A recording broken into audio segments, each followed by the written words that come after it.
Prince Charming ko! Yawa!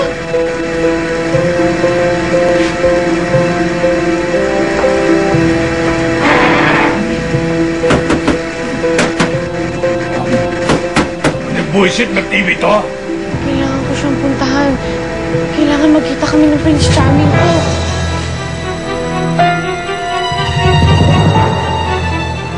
Kung makalabas na ako ng ospital, pwede bang ako munang maging tagapag-alaga ni Erica?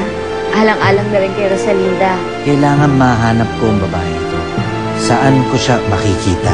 Oras na ng pag-iinsayo. Handang-handa na ako! Gagawin yung magnanakaw yan. Yan ang kondo ng mga mayayaman na sinasabi ko sa'yo. Yan ang nanakawan natin. Oo, Ama. Handa na.